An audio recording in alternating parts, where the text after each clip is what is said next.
A meal planner is great, but that's not how you buy food. You need a shopping list, or a grocery list as you might say. That's why we've got a Google Sheet that automates this. So select your meals for the week.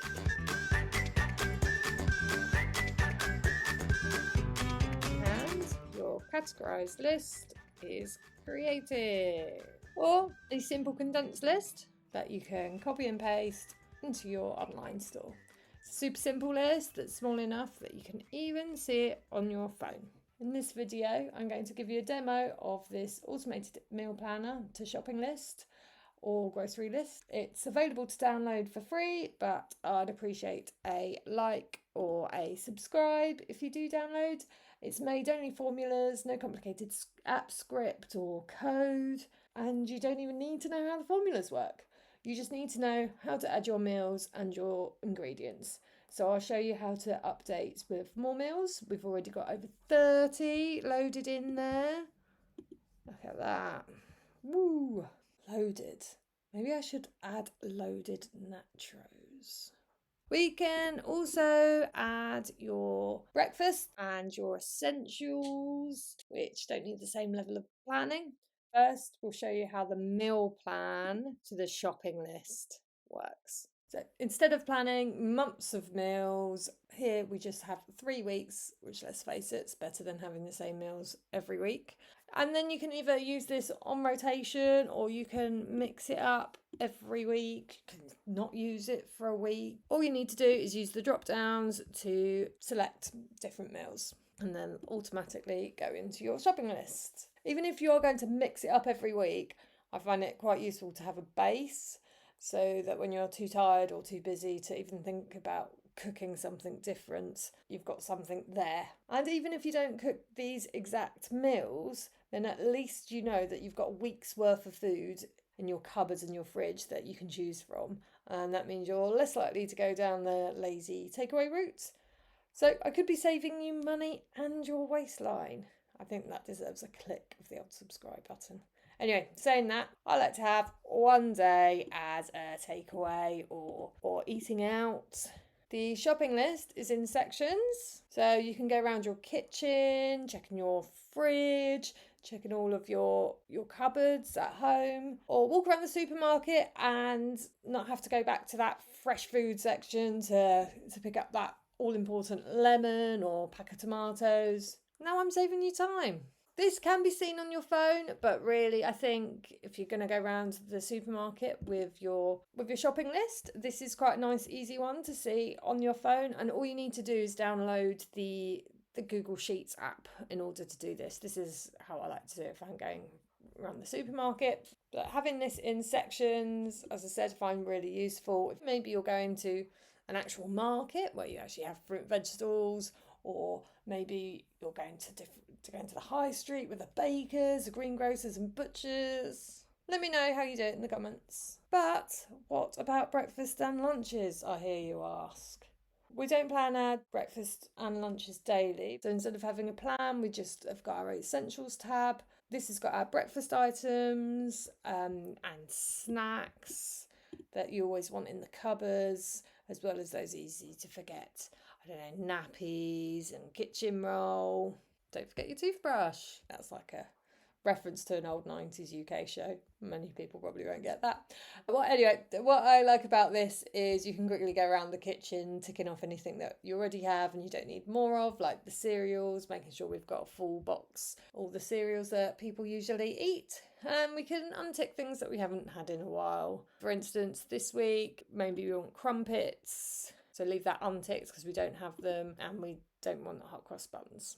But next week, maybe we want to mix it up and we want to get the hot cross buns and we don't want crumpets. So you don't have to get like everything every week. I always find that this also serves as a little prompt to check for those bits that you don't need very often but often forget. So in this house, it could be kitchen roll, which we either end up buying loads of because I haven't checked whether we've got it and I just assume we haven't got it, or we don't have any. And it's quite useful to have kitchen roll. As I said before, everything in this Essentials tab, as well as that Dinner List tab, is condensed into a single shopping list. So everything you've already ticked is taken off this list. So it's only everything that you need to buy. And then you can tick around in the shop once you've got it in your trolley. Hopefully that demo on how to use is simple. Basically just ticking stuff and drop downs, no typing involved. Next we're going to look at how to update meals or products. So it will require a little bit of typing if you want to add some more meals and some ingredients. So I'll show you how to do that. So to add more meals, we need to go into this ingredients tab. I find this really handy because when I just go around the shops and I know what meal I want to buy, I'll remember the protein and I'll remember the carbs, but I'll usually forget the little add-ons that make the meal a little bit more of a treat, like nachos or chili con carne or prawn crackers to go with the stir fry. I think I'm having nachos cravings. I've mentioned them a couple of times now. Anyway, so let's add a hunter's chicken. We want chicken, cheese, bacon, peas, and some chips. Let's copy Hunter's chicken all the way down there. Oh, I spelled chips wrong. You can see that it automatically colour codes, so when it's a new meal, it will highlight it. And then we want to put in the section. So our section for the chicken will be chilled cheese and bacon. Will also be chilled, but we're going to get frozen peas and chips. Because I want something a bit more fresh, I'm actually going to add in tomatoes as well. Mini salad on the side. Now if we go to our weekly plan, and in week 1 we're going to change our chicken and bacon pasta. We're going to add a hunter's chicken there instead. It's in alphabetical order and there's a hunter's chicken with the H's. It's already pulls through. You don't need to change formulas or add anything to add it anywhere else. So we know it's already in our week 1. We can then go to our dinner list, make sure that we're on week 1, and we should be able to see all of the ingredients for our hunter's chicken. So we're going to need chicken, we're going to need some cheese. What else did we have in there? Frozen, we had peas, we had chips, and then fruit and veg with some tomatoes. And we're already getting some cucumber and peppers that week anyway. Okay, so simple as that. Literally just put in your meal, any ingredients you want, and what section that you want it to be.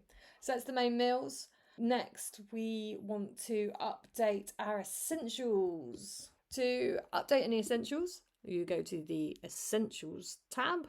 I'm going to add in melon, so I simply just type in melon on here, and we can see that a tick box automatically pops up next to it. And then you can go to the condensed tab, because the condensed is going to pull together those weekly essentials and that dinner list, and it's going to remove any duplicates, and it's going to remove anything that we've already got ticked off. So here's our condensed tab, and here we have melon in here. What you might notice is we haven't got our section. So if you want to add a section, you also need to add it into the ingredients tab. Our meal would be melon, ingredients, melon again, and we're going to put that in our fruit and veg. Orange, because it's new. And then if we go to our condensed tab, melon is no longer there. It's moved up to our fruit and veg to be with all its friends in the fruit and veg. This is nicely ordered alphabetically as well. And that's it. That's how you update everything. I've tried to make it as simple as possible, but also as helpful as possible with the sections. I'm sure you must now be desperate to get hold of such an amazing meal planner. And especially as, I don't know if I've mentioned, but it is currently free. You can download the template online. You just need to go to www.bloomfieldanalysis.com/ding. Scroll down, pop in your name and your email address, click download and select the meal planner. Let me know your thoughts on the meal planner. There's loads of ways we can develop it, like adding calories or allergies or prices. We can optimise or randomise your week's meals. Let me know what you're interested in, as it's really nice to have a simple one, but then add some new functionality or functionality. Okay? So I could also show you how it's made. I'll do that if we get, say, 100 likes or 5,000 views, then I'll do that. But for now, download, get using, enjoy. Let me know if you've saved any time or money using it. Of course, subscribe so you can see any of the latest videos, including how this one progresses. Thank you so much for watching, especially you, because you've watched to the very end. So you get a like, my friend. Thank you. Cheers, bye.